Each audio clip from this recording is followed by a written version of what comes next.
Emily, Laser Princess, Pink Raccoon. I actually missed 2 notes on that last one because the time ran out, but they're absolutely inconsequential. Season 7, Episode 3. Same time, same place.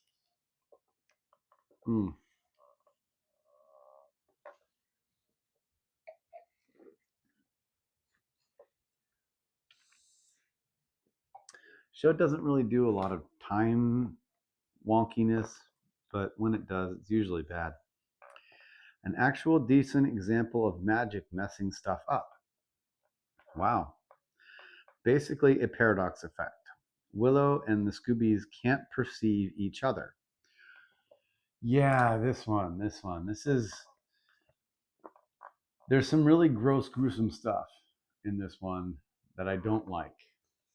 But the episode itself and the way the magic works is really cool. Like this is like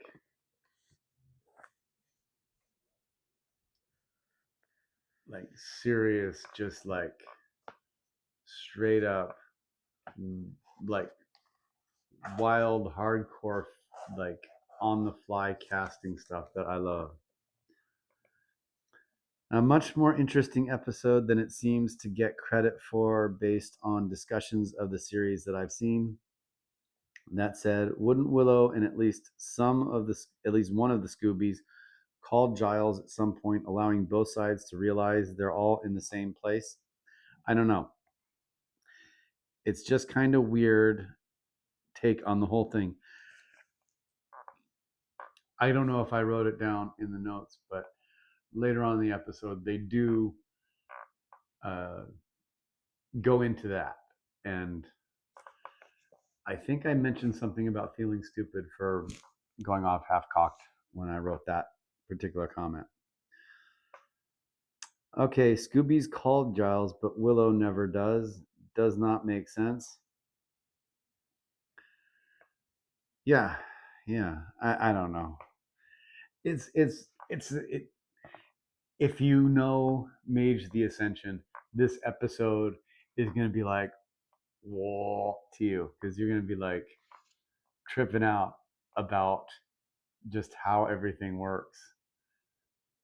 Even if you're really grossed out and icked by what happens to Willow and the demon thing that's in this episode is, I don't even want to think about it. Also, Xander, Dawn, and Buffy are sitting on Willow right now. This is super weird since Willow hasn't shown the capacity for intangibility on her own. She was intangible as Ghost. Oh, yeah, here we go. Oh, she called Giles. Questions answered. The effect takes care of everything. Yeah. It might even be like an actual paradox spirit that showed up when she got off of the airplane and was like freaking out accidentally, like just probably just even unconscious, like a hobgoblin kind of situation, just putting shit out on a subconscious level, and like, I don't know, Wrinkle or something showed up and was just fucking with her. I don't know. It's a cool fucking episode. Play Mage the Ascension. It's very fucking fun. Best tabletop role playing game ever made. Willow skinned Warren for a reason. She wouldn't just use it as a punishment for some rando. Come on, Xander. And all of the Scoobs that doubt themselves and her in thinking that she would, like, she skinned Warren because she was being interrupted in the process of torturing him.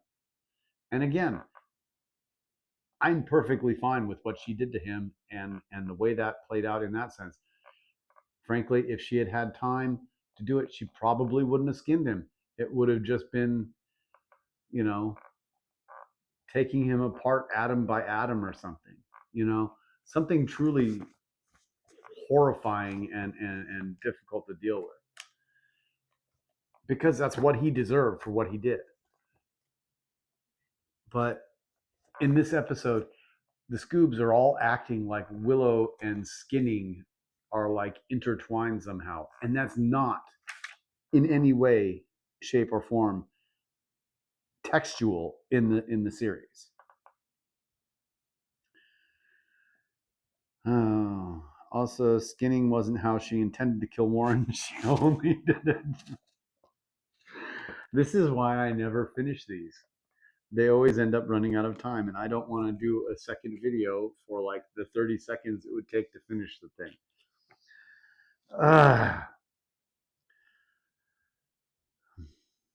Because the Scoobies had found her and she wanted to get it over with. Yeah. Basement of the school with shifting walls and all would be cool to explore if it weren't for the first. Zero misinformation. This isn't going to get all sexy, is it? I'd be shocked. Willow finds Anya that unsexy. Funny, funny. I agree with Willow. Anya is not sexy. And then Xander becomes the second to realize how scary Dawn is. Yeah, he's dumb as fuck, but sometimes he does pick up on cues.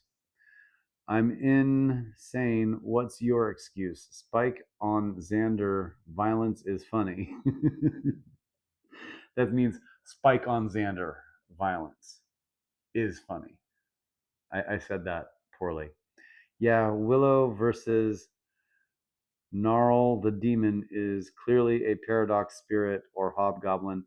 It doesn't show up till Willow returns to Sunnydale and targets her specifically and is immune to magic.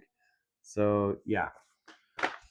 Once again, I went off on a tirade that I had written out in the notes already. Sound of it eating sickens me. Posing Dawn, funny yet disturbing, because Dawn ends up like paralyzed by the gnarled demon's poison at some point, and they're like moving her around and leaving her in these weird positions and stuff. It's very funny.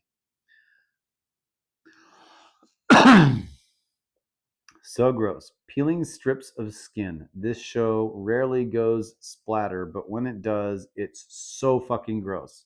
Yes. Ew. Eye goo. Eye goo. Like the goo in your eye. Don't like that. Ew. I'm not a fan of gelatinous things. Ultimately, yeah, about as good an episode as 6 or 7 has to offer. Tapping Slayer healing power, Willow should be good to go right away.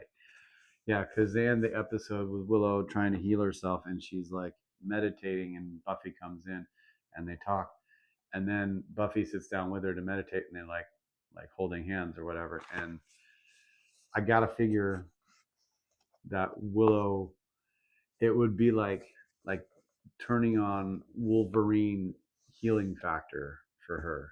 So yeah, that would be pretty good for her.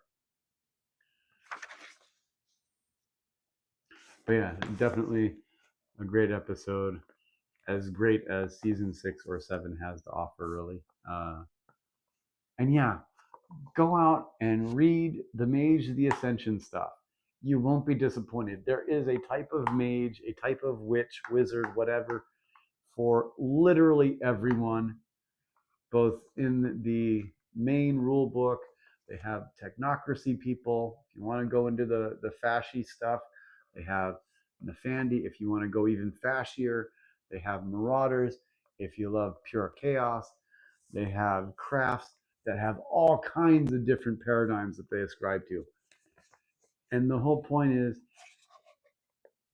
if you can work it into your paradigm, you can do literally anything within the limitations of the areas that you're knowledgeable about: forces, life, mind,